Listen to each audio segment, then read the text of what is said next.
Hello, everyone, and welcome to Full-on, your Fulham-centric football podcast. I'm your host, Ash Woolford. Joining me today for the West London derby preview, Brentford away, is Drew. How you doing, mate? Yeah, I'm doing fine, my friend. Good to see you. Yeah, it's a difficult one. This one. Usually, we go into this particular fixture quite excited for what might be, but after last week and the recent form of Brentford, uh, it's not exactly something to look forward to. I think it's a really weird one. Anyone who's been paying attention to both fan bases online, I've never known a local derby where both sets of fans are absolutely adamant they're going to lose. So we'll see how that goes. Drew, let's start how we always do with these match previews. Let's look at the squads going in towards for the game tomorrow. Um, Obviously, we know that Kenny Tete's still out injured. That being said, anything you're expecting to be different from the starting 11 that started at Anfield last week? I think Jimenez might start. I think Sessegnon might start. In the centre, um, not too sure. I've got to be honest. That does make me wonder. I'd like to see Lukic in actually at central defensive midfield, but I've been saying that all season. But I'm not entirely sure because Marco is adamant that Berge is our central defensive midfielder. And he likes Iwobi in central midfield, which, to be fair to Marco, we've all been calling out for a long time. King, I mean, or ESR, it's interchangeable, but I think Cess will come in, and I think Jimenez will come in definitely. Everything else is pretty much, it may well be as you were. Yeah, I think the interesting talking points squad wise are both our flanks really. You know, our left back, right back, left wing, right wing combination at the moment. I think it really let us down last week at Anfield. Mainly our left back and right back positions look weak. We did discuss this quite a lot after the Liverpool game that we were all really unimpressed with Jedi after the game last week at Anfield. And Timothy Castagna, bless him, just isn't as good as Tete is. And we all know that. And we're prepared, obviously, Tete's not going to be in tomorrow, which means we know we're probably like 99% sure we're going to see Castagna at right back. Would you be inclined to make the change and to bring Cess back on at left wing, knowing how quick Brentford are on the counter attack and how much that might leave Bassi overexposed, or would you keep it to Jedi playing because he's just a little bit more capable defensively than Ryan Sessegnon is? I'm not sure Jedi's fully fit. It may be that and I know Silva doesn't like doing this, it may be the pragmatic solution would actually be to place Sessegnon in front of Jedi to try and make us stronger defensively on the left-hand side. Now, I know Sess isn't an orthodox winger, but he does have an eye for goal, and he's going to go forward anyway. I think on form, you'd probably play Sessegnon on left back and just have to bite the bullet because, like I said, Jedi, to me, looks like he's lost a yard. And I think the injuries really robbed him this season. I don't think we'll see Jedi being Jedi and probably until next season. But you've already highlighted the issue with Ryan at left back. We all love him. You know, he's one of our own. But he doesn't have the athletic profile that Jedi does when Jedi's fully fit. And he can't make up he hasn't got the recovery speed and he can't make up the ground like Jedi can. And as you've already alluded to, he will go forward and leave Bassi essentially covering two positions. So, knowing that Brentford are going to be using the width and attacking us, I may be, like I say, pragmatic and play Cess in front of Jedi. But if you were giving me a choice at left back between Cess and Jedi, I'd probably play Cess at the moment. Simply, like I say, on the basis that Jedi, I just don't think he's fit, and he knows he has to know because he's a good pro that he isn't hitting the heights that he has done. And you've got to wonder what it's doing to his confidence. Sometimes you've got to protect players from themselves. So I'd probably start Cess at left back if you're not going to play Cess in front of Jedi on the left-hand side. Yeah, obviously the other interesting position is the left wing position. We're all pretty much certain that that Harry Wilson's going to start on the right. The worrying thing for Fulham is at the moment is Oscar Bob isn't quite at the level just yet, which isn't too shocking. You know, he's coming back from a major injury. He's still new to the squad. He isn't really an orthodox winger, to be fair to him also, which means we're probably likely to see Iwobi out on the left wing, which is slightly concerning because I think it does affect us attacking wise when Iwobi's out wide rather than when he's in the centre.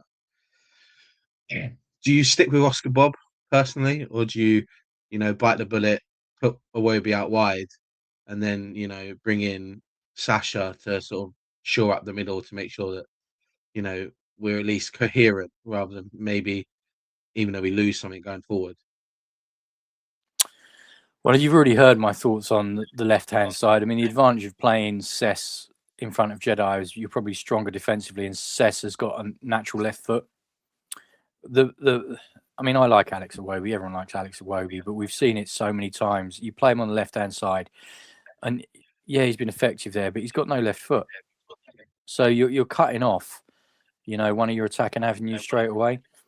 I mean, there is absolutely no way Silva would do this because, number one, he is a creature of habit and he's conservative. But if you were to play Iwobi on the left, you could go with a centre midfield of Lukic in front of the back four, Berge in front of him, and then King or ESR or even Bob in the centre with Wilson on the right.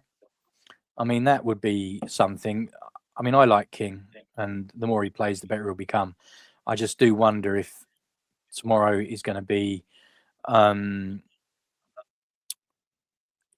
too physical for him. But I think your points about Oscar Bob are well made. I think Oscar Bob is a fabulous player. His close control is just exceptional. But I also agree with you that I think that he's coming back from a significant injury.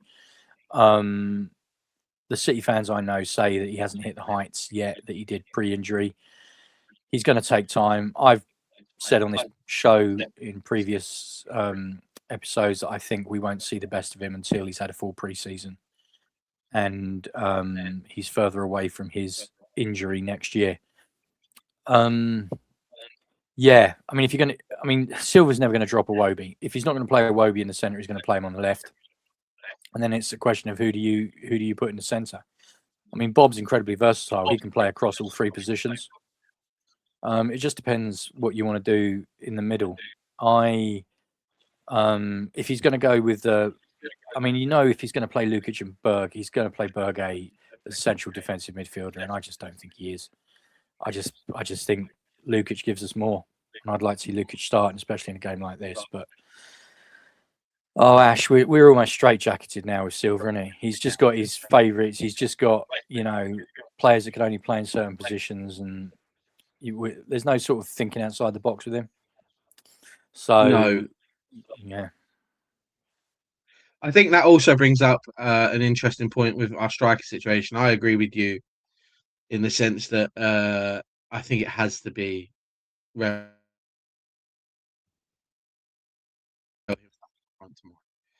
because he's just a little bit more astute, a little bit more, smart going forward than Muniz is, and that's no, knock on Muniz. I just don't think Muniz works as well as he could do as a forward on his own. I think he needs somebody a bit more progressive, either playing next to him or in the attacking midfield role. Funnily enough, I think he works better with ESR on the pitch than he does Josh King on the pitch, because I think ESR is just a little bit more wily going forward than Josh King is. Not that Josh King isn't; it's just he's still quite fresh and quite new. What is key, though, I think, is we can all agree is that it doesn't matter who plays up front tomorrow. Our ball in the box and our attacking intent has to be on another level to what it was last week against Liverpool. I read somewhere we had 17 shots against Liverpool on Saturday, and I, for the life of me, can't think of one that was even remotely close, or would we go down to go? That was an opportunity that missed rather than one taken, and that's a real concern that you can't have that much ball and just offer nothing for it. Is it a real concern to you just how weak we seem to be in front of goal at times? Yeah, I mean, I don't want to keep stealing some of the points you've made from previous shows, Ash, but one of the recurrent themes you've pointed out, and I agree with you, which is why I'm highlighting it, is Raul is such a high IQ footballer. You find him doing jobs and seeing things that other players aren't, which takes him away from the position of centre forward. That's the first point. The second point is, and this was especially evident when we played Everton, it's commitment. You've got to commit to getting bodies in the box. Yeah. If you're constantly attacking, you're only sending 2 people into the box. Realistically, unless you're hitting people on the counter attack and you're stretching the defense, vertically and horizontally, you're not really increasing your chances of scoring goals. And I mean, one of the attractions to me of playing Sessegnon further forward, much like when we had Carvalho playing for us, and to be fair, ESR does this sometimes, is he's prepared to get up there and get close to and sometimes beyond the striker. And we need that. But this comes back to the point you keep making, Ash. You've got to gamble. You've got to commit. Yeah?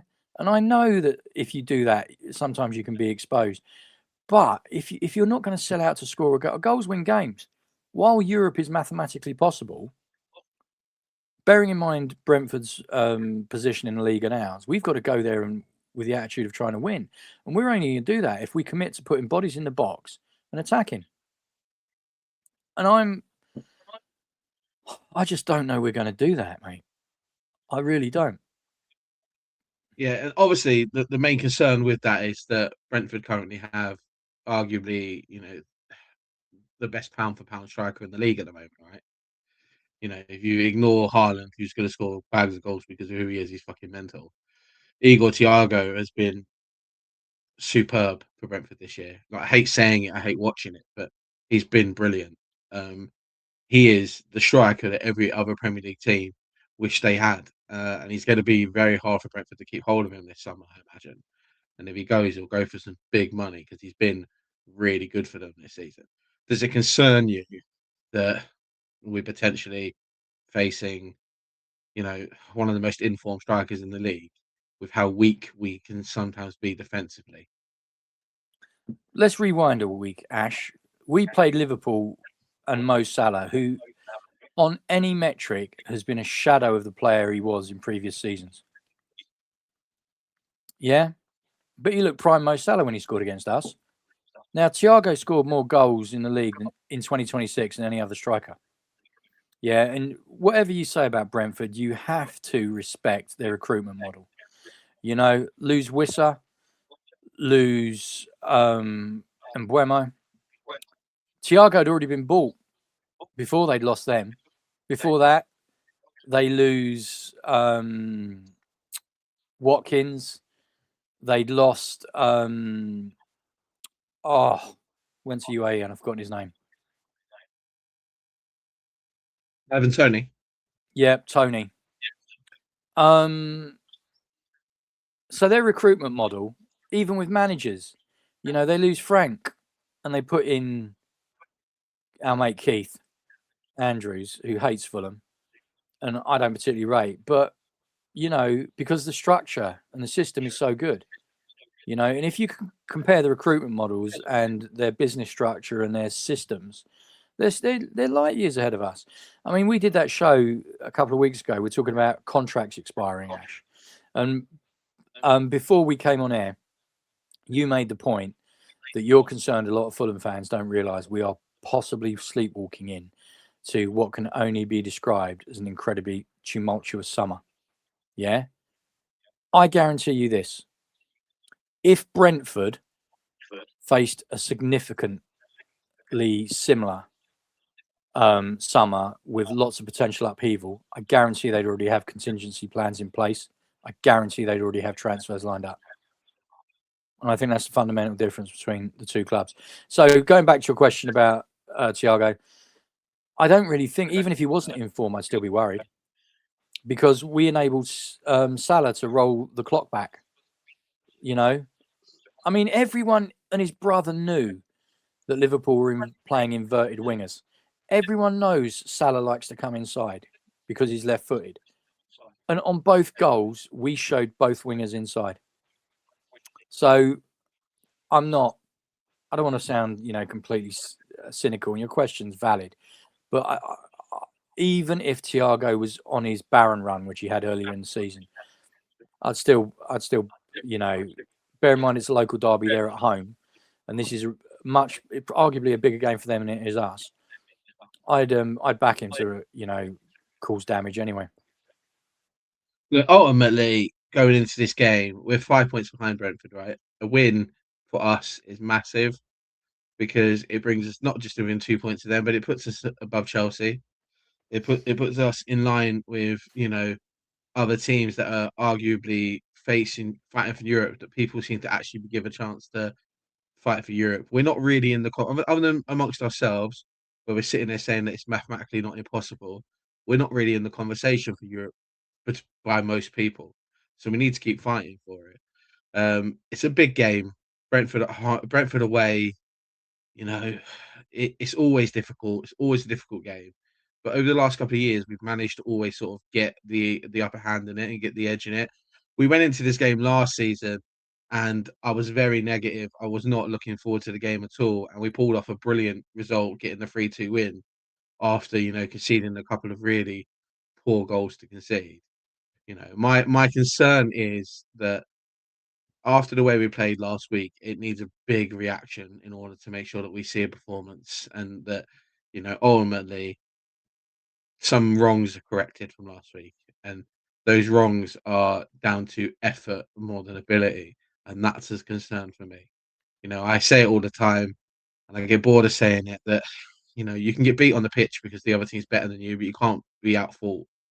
And last week against Liverpool, we were out fault and they were better than us. And it's just one of those things that, this is when we get negative, and that's when you sort of get concerned as a fan base about what you're watching. And we can't afford to do that against Brentford.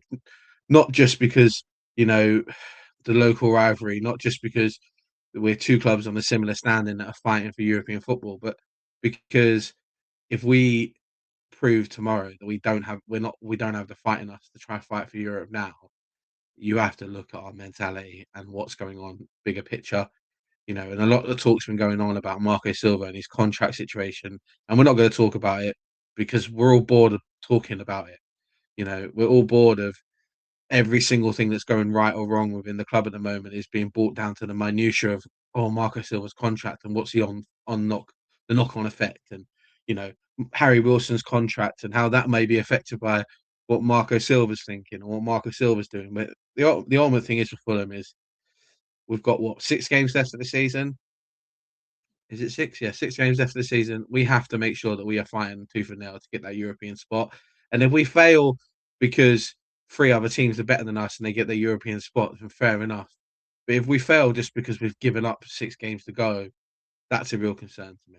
You look at certain players within the squad. Look at Jedi for one. He's got to be fighting for fitness, mate. He's got a World Cup coming up. He's got a home World Cup coming up, which isn't footballers aren't given those opportunities very often. And I can guarantee you, if he goes into the World Cup in the form he's in right now, with the fitness level he seems to have right now, he's going to have a woeful World Cup. And that's a concern. You look at certain players on the pitch for us and you go, the effort that was put in last week against Liverpool wasn't good enough.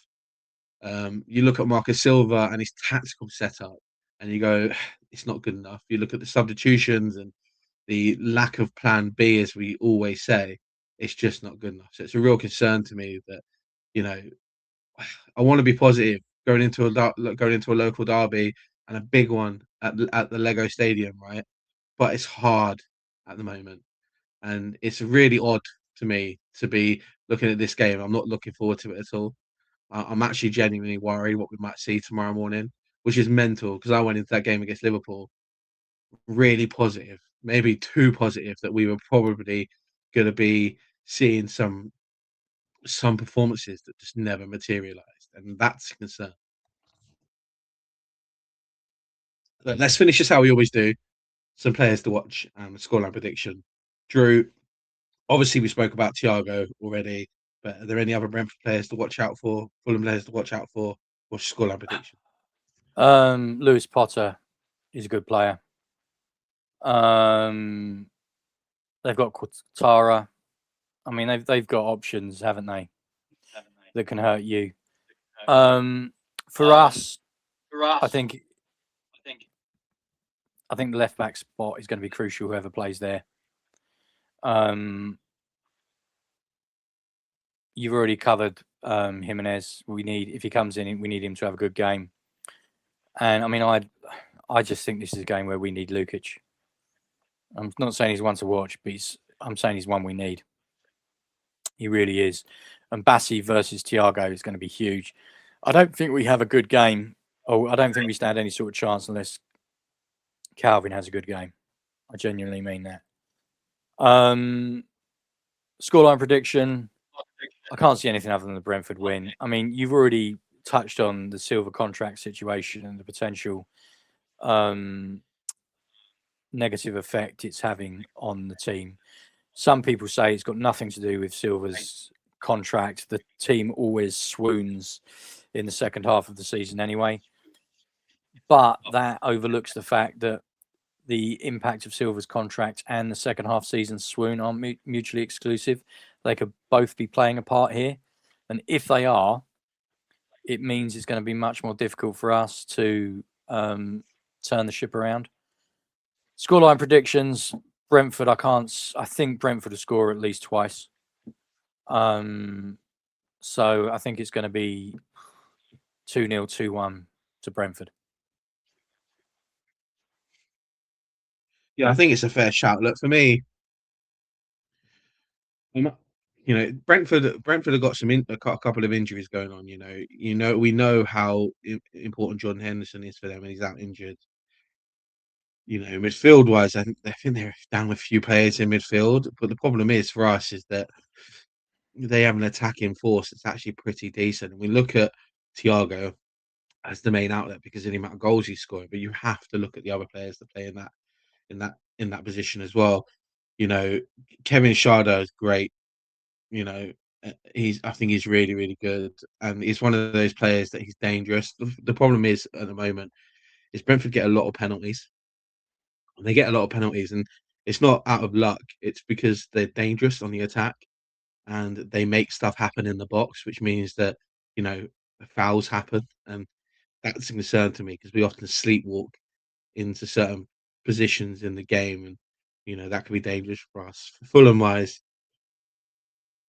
whoever partners in midfield super important because I think that we're going to see Sanderberg. Whoever plays in other positions probably going to have to be very, very active in the game. And up front, whoever starts is going to have to really push for making sure that any opportunity that we have, we're turning into at least a shot or at least something happening because Brentford can be quite miserly sometimes, but they can also be quite open sometimes. So it's one of those things that, you know, a lot could depend on what Brentford we face tomorrow. We face the Brentford team that can sometimes be very, very miserly in front of their own goal. We're going to struggle. If we play a Brentford team that can sometimes be quite open, we're still going to have to be very proactive in front of goal. So we'll have to see what happens there. Scoreline prediction wise, I see both teams scoring, but I can't look past Brentford winning this one. I think we've just had over the last sort of 6 games against them, we've had the upper hand, and I don't always think that's been necessarily through performance. I think we've been lucky in a few of those occasions. So it's probably about time they got one of these. So I'm going to go for 2-1 as well. But I hope that we can maybe put a performance in and that not be the case. But I think with form and the way things are going at the moment, you can't look past the Brentford win. And I think it is as simple as that. Drew, thanks very much for joining me on this one. Pleasure, mate. Obviously, we're recording this on Friday night. It's going to be out sort of straight away as soon as we finish. We apologise it wasn't out soon enough for everyone who usually likes to catch these on Friday morning. Just a few things came up that meant we couldn't record last night that we normally would. We'll be out with the match review early next week. Hopefully, a good result or at least something positive to talk about, but we will see. Also, hopefully, with a full roster of everyone on the pod. Not really much to say other than hopefully Fulham can do something this weekend. Even if that's getting a draw, I would see that as a positive result at Brentford this weekend. But we'll see what could happen. Early kickoff, usually not a good sign for Fulham. Early kickoff usually means our weekends are ruined quite early. So we'll see what's going on. Other than that, but Drew, as I say, thanks for joining me. Thanks everyone who's come and joined the pod.